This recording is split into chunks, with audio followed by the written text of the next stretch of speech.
I'm Amy Atkins. And he's Mike Meena. And he's Mike Meena. And we welcome you to the Real Estate Beat. This is the Real Estate Beat. We got the beat. We got the beat.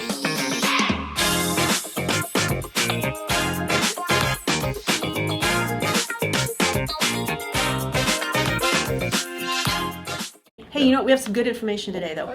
Because we're going to talk about some stuff kind of historically to kind of just bring things back into a little perspective. I remember when interest rates, when I got into the business, don't make a comment about how long ago that was. I know where you're going.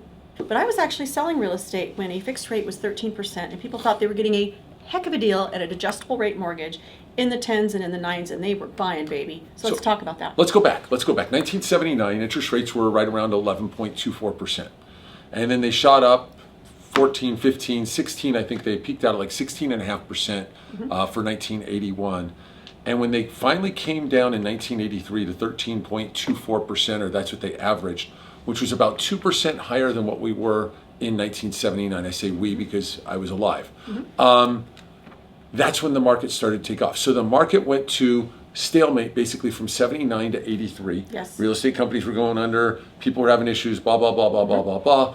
And all of a sudden in 83, things took off again. Why? Yeah. Because I graduated high school that year? No. That's not why. Because interest rates dropped 2% to 2% above where they were in 1979. So Amy, I just got a tough math question. You ready? Yeah. I'm going to throw it at you, and I know you're blonde, and I don't. Have been all my life. Okay. It's worked. We have a 2.5% interest rate in 2021. What is 2% above 2.5? 4.5. 4.5. Good job, Amy Atkins. She gets it. Okay. So we're going to give her a prize, but that's going to be at the end of the show. But for right now, Amy, if we get back down to 4.5, that means this market does what it did in from 79 to 83, kind of ish. Well, yeah. I mean, I saw it happen, like I said, in the 90s when it was way higher, and they came down just 2%, which put them like at 9, and it took off. One of my old bosses, like 30 years ago, says, "Oh yeah, we've never seen anything like it when rates went from 11 to 9 or from 13 to 11. People were just jumping out of buildings to get loans." I'm sure we've seen something like it. It was last year or 2 years ago, whatever that was, when rates dropped to 2.5 and everybody was at 5 or 6 or whatever. Which was not realistic. No, we had a little thing called a pandemic. Yeah. So that was a really good thing for interest rates. So then what I talk about is let's talk a little bit more about this 2-1 buy down, because I'm getting calls on this every single week of my life, every day of my life, I should say. So I'm in church on Sunday, which is a very rare thing, by the way. And I get a text from one of my agents who should have been in church on Sunday, because that's what he does. And he's texting me, asking me about a 2-1 buy down versus just a regular rate buy down. And I said, well, let's just assume rates are at 6%. If you take those 2 points and you buy down that rate, you're going to get down to about 5.25. But if we do the 2-1 buy down, we're going to get 4% the first year, 5% the second year, and then 6% year 3 through 30. And who pays for the buy down? The seller. So he says, but if we get the same one, does it make sense? I says, well, what happens if rates get down to below 5.25 or 5 or 4.75? They're going to refi out of that. And I think there's a pretty good chance of that happening. There's a very good chance of that happening. And we saw in October, would you agree, October, November was kind of the worst of it, where rates were up in the 7s. And I mean, everything just kind of came to a screeching halt. And now we're starting to kind of ease into it. And we're seeing people out at open houses. The phone's ringing. People are getting more interested. And it's December. Well, and escrows are opening too. And we didn't have escrows. It just seemed so bad in November. But it's gotten better. And I was having dinner with one of our loan officers and, well, 2 guys on Friday night. And they were saying, yeah, things are getting better. Things are getting better. Things are getting better. They're still not good, but they're getting better. And we're typically slow this time of year anyway. Yeah. But people are kind of feeling that, when people start to see things get a little bit better, they get excited and they don't want to miss out. And why should they do that now? Because what's going to happen next spring? So we're looking at right now, we're in winter and rates are getting better and things are picking up. Yeah. But what happens come spring? Maybe it's cold outside. See, he does sing.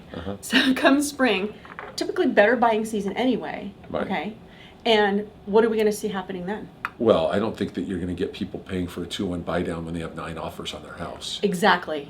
So if rates do come down a little bit, first of all, if rates come down a little bit, say into the mid 5s or the low 5s, I don't know that a 2-1 buy down is going to make as much sense, because we're going to be getting closer to the bottom. And I think your bottom of this market is going to be somewhere in the 4s.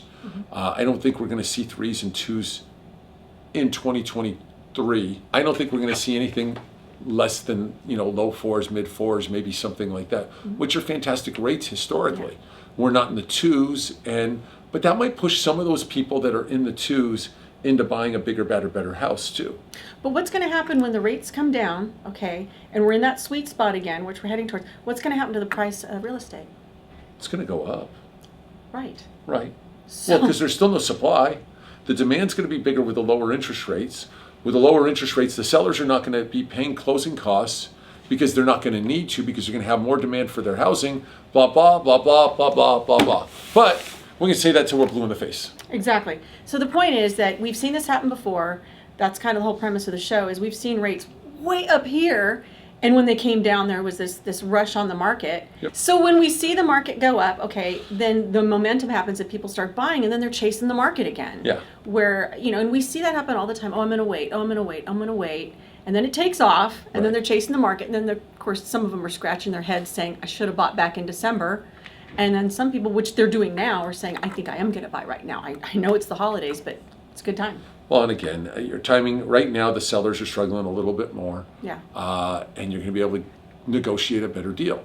Don't over-negotiate, obviously, if you're trying to buy. We have a client right now. I'm supposed to call him today.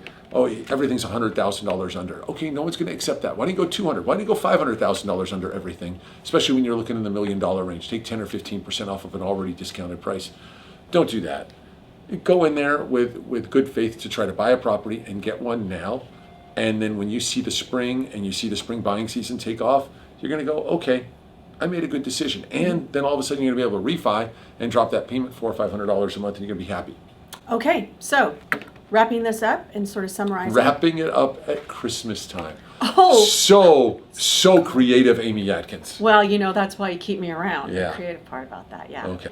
In conclusion, wrapping it up for Christmas, first of all, a house, a home, real estate should be on your Christmas list, obviously. It's Holiday December. list. And when we see rates go up like they did, they went up into the 7s before they've been up into the 18, whatever, 7, whatever, 13s, and they start to come back down, which they are, we start to see people sort of jump in the game, which we're seeing. Yeah. So, you know what? Spread the message, tell people this, it is still a good time to buy. I know we say that every show, but we're giving you actually good evidence as to why it's a good time to buy. So, anything you want to say in closing here for this show? No, all I can think of is, do they know it's Christmas time at... Oh, I think this is our last show of the year. And is it? And you said you didn't sing.